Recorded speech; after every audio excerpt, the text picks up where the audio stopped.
Olá, boa noite, bom dia, boa tarde, bom horário que você esteja vendo aí. Sempre esqueço disso. O horário não interessa, enfim, é aula gravada, um videozinho. Hoje a gente vai conversar um pouquinho sobre ética e... Cheio de música, de abertura. E a gente vai trocar algumas ideias sobre ética no trabalho. E eu resolvi fazer esse vídeo assim, com esse formato um pouco mais organizadinho. Enfim, estou usando a base meus vídeos de história, né? Não é bem um vídeo de história, mas enfim, esse é meu canal, então vou deixar o canal aí para vocês, né? Então a ideia hoje é ética profissional e debate sobre trabalho, qualidade de vida, e a gente vai conversar um pouquinho sobre ética profissional, enfim, e tal. Eu vou começar com um vídeo, cara. Primeiro, assim, antes de mais nada, não vou nem falar do vídeo, acho que vou falar de outra coisa aqui. Ética da informática. Ó, temos duas aqui opções aqui para dar uma olhadinha inicial. Uma falando sobre o Código de Ética da Sociedade Brasileira de Computação, né? Eles têm o código de ética aqui, bastante simples, bastante resumido, com ideias assim bem diretas. Vou mostrar para vocês e depois a ideia é que eu passe trabalhos aí para vocês. Eu vou passar dois aqui, né? Dois códigos de ética. Esse daqui é o pequenininho, de 2013, falando dos deveres do profissional da informática, enfim, né? Não vou nem ler, né? Vamos deixar ele aguardando aqui para a próxima aula. E este daqui, que é é um código da IMIA, Profissionais de Informática em Saúde. Aí ele tem algumas outras coisas até um pouco mais profundas, tal, né? Ele vai falando de princípios da ética, tal. Mas assim, não me interessa tanto debatê-los agora, porque esse aqui está ligado bem à ética profissional, atuação, e me parece que a gente vai construir tudo isso assim, debatendo temas, né? Então a ideia da ética prática. Mas eles estão aqui para vocês, e também uma outra coisa que eu acho que é legal comentar inicialmente, nossa imagem de abertura, né? Ela se chama What Doesn't Work Doesn't Eat, quem não trabalha não come, nos Uzbek, Tashkent, né? Eu peguei aqui da Wiki, que é Creative Commons, eu gosto muito de usar material livre, né? E aqui nós vamos ver um pedacinho de um vídeo, bem pedacinho, vou cortar para não quebrar também direitos autorais. Ele está na internet, enfim, aqui é tranquilo. O nome do filme é Nós, que aqui estamos por vós esperamos. E eu vou mostrar, pausar, enfim, dar só para a gente trabalhar com essa ideia aí, tá? Então, para começar, então vou soltar lá o nosso videozinho e vamos ver, ó. É um personagem, ele se chama Alex Anderson, né? Vou até pausar aqui, ó, e vou explicar um pouquinho qual que é a ideia desse filme, né? Esse filme ele trabalha com imagens reais, então, assim, ele na verdade é um documentário que foi feito assim com muito estudo, com muito levantamento de imagens, vídeos antigos, né? E ele pegou desse do Alex Anderson, né? Que vai mostrar basicamente o início ali da indústria, né? Então a gente vai dar uma olhada no trabalho industrial aí, vai dar uma olhadinha nele. E veja assim que interessante, né? Eles estão mostrando a fábrica da Ford, né? Em 1913 em Detroit, né? Produzindo basicamente Ford T, né? Então é uma evolução do trabalho, né? O trabalho em grande escala, o trabalho em linha de produção, né?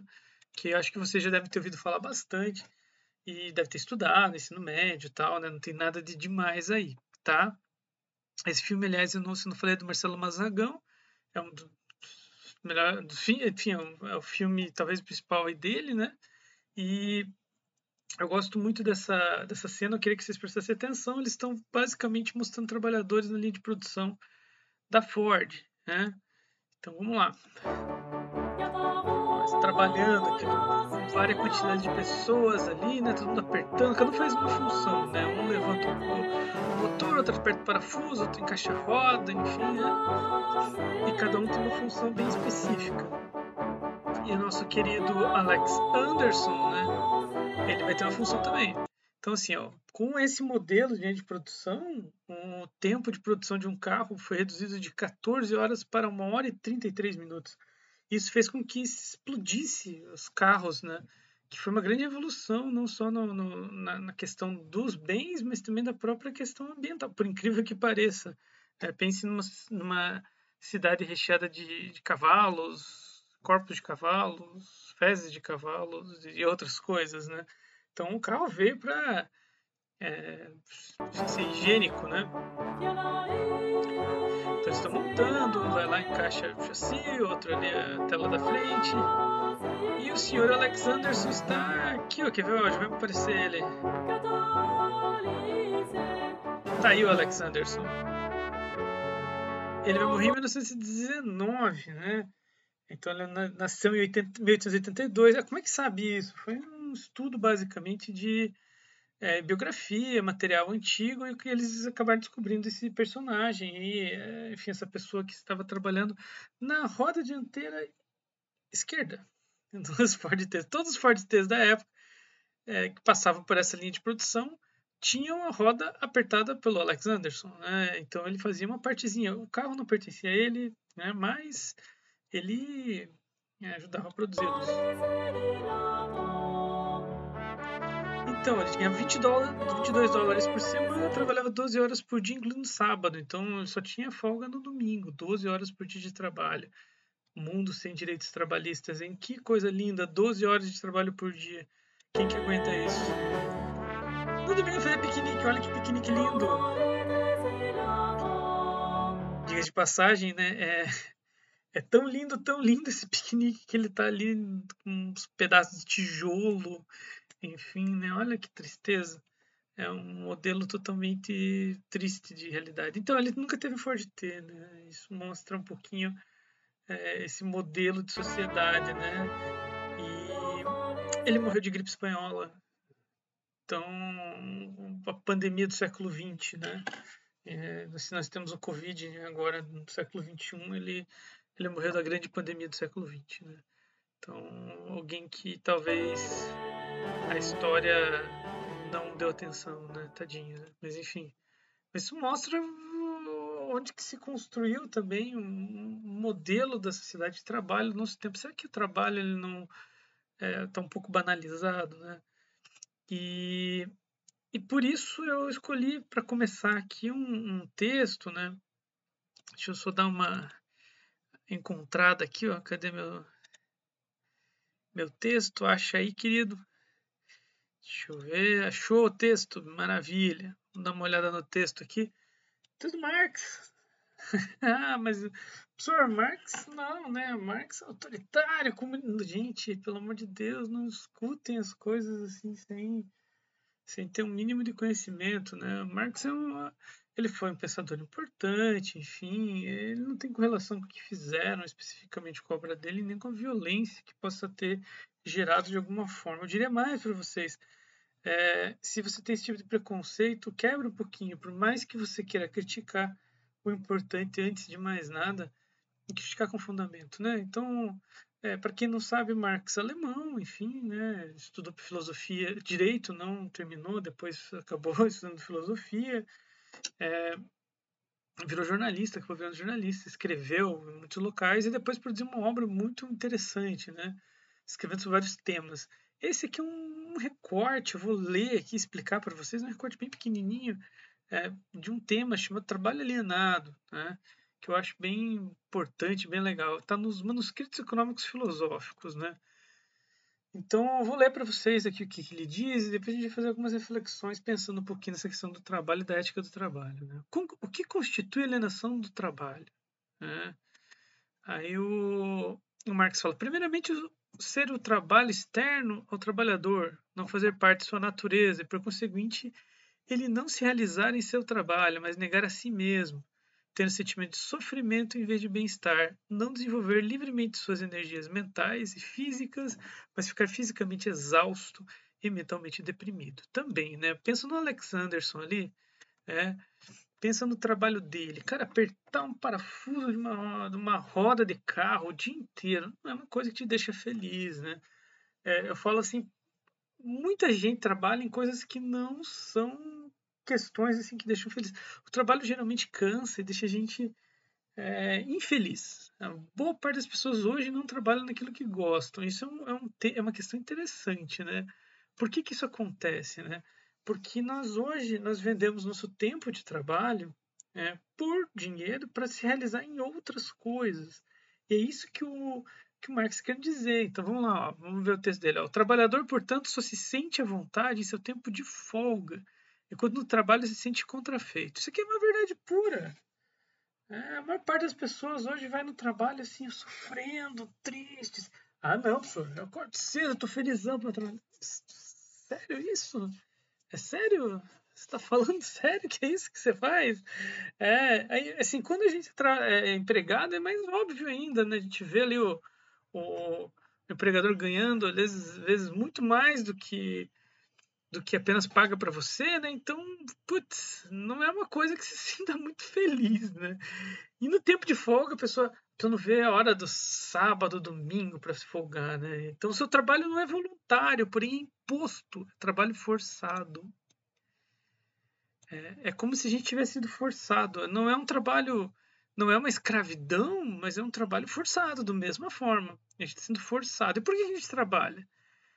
Ele fala que ele não é uma satisfação de uma necessidade, mas apenas um meio para satisfazer outras necessidades. A primeira é aquela da imagem que a gente começou, né? Quem não trabalha não come, né? Mas assim, outras necessidades que podem até deixar você feliz, né? Seja embelezamento do corpo, seja bens que você vai consumindo, enfim. Mas o trabalho em si, aquele trabalho, né? Isso faz com que você trabalhe sem pensar. Esse é o ponto. Você não reflete sobre as coisas que estão relacionadas ao seu trabalho. Isso é um problemão. E olha, vamos ler um pouco mais do texto do Marx e a gente vai chegando um pouco a algumas conclusões. O seu caráter alienado é claramente atestado pelo fato de logo que não haja compulsão física ou outra qualquer ser evitado como uma praga. Se você não for obrigado a trabalhar, você não trabalha. O trabalho exteriorizado, o trabalho em que o homem se aliena a si mesmo, é um trabalho de sacrifício próprio, de mortificação.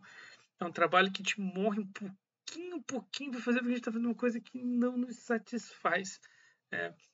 Aí ele continua. Por fim, o caráter exteriorizado do trabalho para o trabalhador é demonstrado por não ser o trabalho dele mesmo, mas o trabalho para outrem. Por no trabalho ele não se pertencer a si mesmo, mas sim a outra pessoa. Enquanto está trabalhando, você está à disposição do teu empregador. Ah, professor, mas eu sou meu próprio empregador.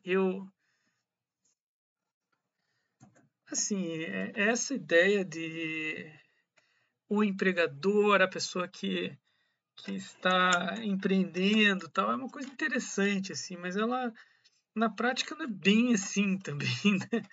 Porque assim, o pequeno empresário que o pessoal chama, né, na verdade é um autônomo, né? É aquela pessoa que trabalha, mas assim ele é regulado por um mercado mais amplo e, e ele na verdade é um trabalhador órfão. Ele acaba tendo muitas coisas parecidas com um trabalhador normal, só que sofre todos os riscos do trabalho, né? Então, assim, todos os riscos da empresa, né? Então, se você se dá um problema para uma crise econômica, uma pandemia, você que vai ter que arcar sozinho com as consequências, né? O teu trabalhador, o teu chefe lá, o dono do trabalho não vai. E o consumidor, ele acaba fazendo um pouco o papel de teu chefe, né? Só que ele é um teu chefe muito mais cruel hoje em dia. A ideia da uberização é um bom exemplo disso, né? Ele pode ser extremamente cruel, te dando uma estrelinha e fazendo com que você amanhã não tenha nem o que comer. Então você vai ter que trabalhar forçado e bem comportado, senão amanhã, querido, você vai ter problemas sérios, inclusive para comer. Então não é uma coisa tão legal trabalhar, né?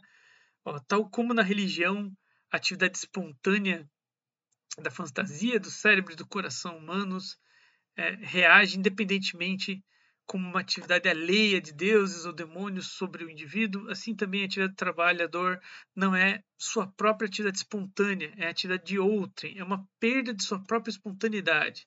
Então, ele está falando aqui que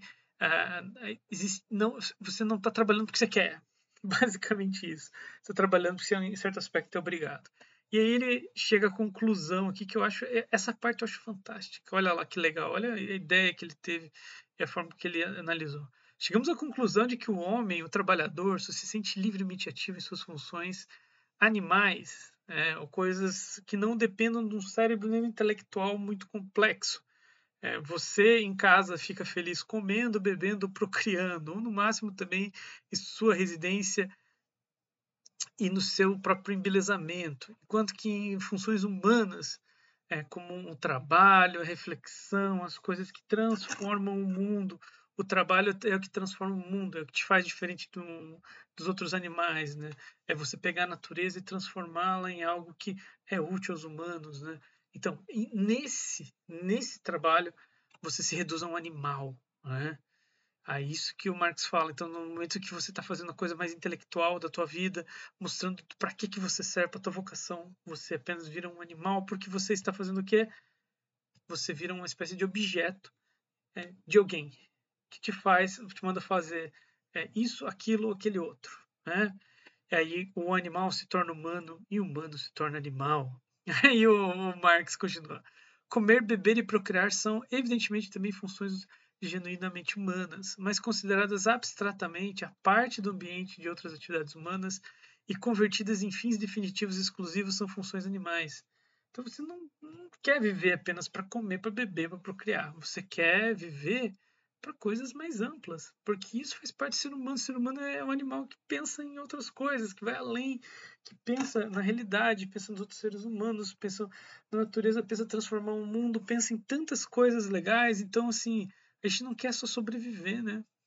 E aí ele continua aqui. Consideremos agora o ato de alienação da atividade humana prática ao trabalho sob dois aspectos.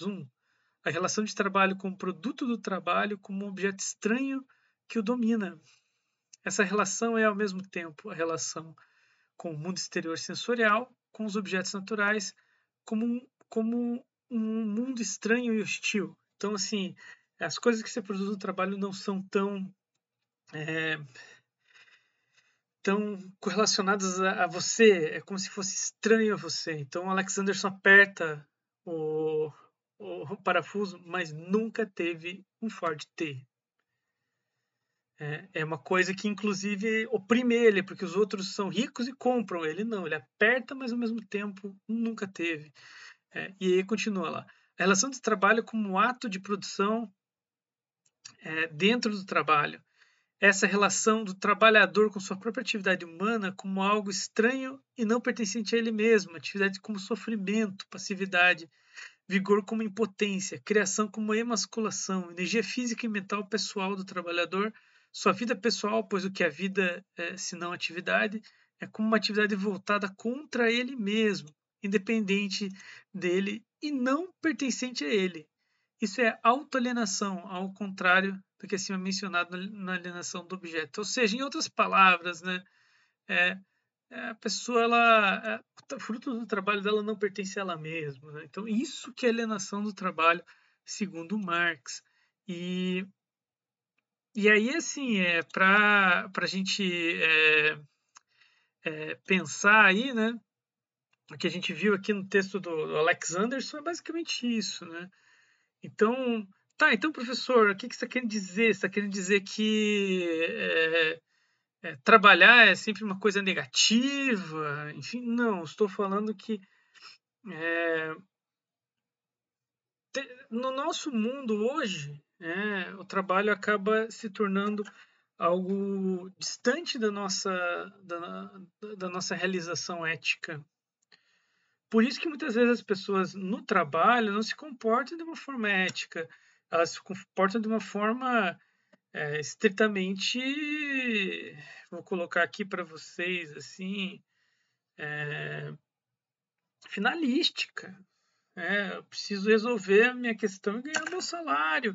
Eu preciso resolver que a coisa e deixar o cliente satisfeito para me dar 5 estrelinhas, entendeu? E aí as pessoas vão além do que deviam, especialmente no que a gente fala em relação à ética, né? Então, se tem algo talvez que seja mais importante do que uma regra ou alguma coisa assim que esteja dentro de um código ou algo do gênero, eu diria para vocês é a ideia de que é necessário refletir sobre a sua condição de trabalho. E naquele momento ali que você está trabalhando, tentar superar esse tipo de visão de que você é um objeto e pensar na ideia de que você tem que agir como ser humano. Você no trabalho tem que refletir sobre o mundo, sobre a realidade. Então esse é o ponto da aula de hoje e essa ideia de que o trabalho, sim, o trabalho ele gera uma alienação muito forte, mas que não, a gente não pode se comportar assim. E como que a gente faz para evitar, enfim, estar preso nessa noção de objeto no trabalho, né? Então a gente consegue basicamente superando um ponto assim central que eu diria para vocês que é refletindo sobre a realidade. Então, os casos, a gente vai ver muitos casos de agora em diante, a aula vai ter essa lógica muito prática, e hoje, se a gente viu aquelas teorias nas primeiras aulas, hoje a gente falou sobre trabalho, a ideia é que, por que a gente vai para os casos agora? Porque eles estão relacionados ao trabalho. E nesse momento que você estiver trabalhando, você tem que parar, tem que lembrar dessas reflexões que você fez e agir pensando, e não agir como se fosse um objeto, como se aquilo não tivesse relação nenhuma com a tua realização como ser humano, certo? Então eu acho que é isso, gente, e é isso. Não vou dar boa noite, porque não, eu tô gravando de noite, mas pode ser que você esteja vendo de dia ou de tarde aí, né? Então um abraço para vocês aí e até a próxima.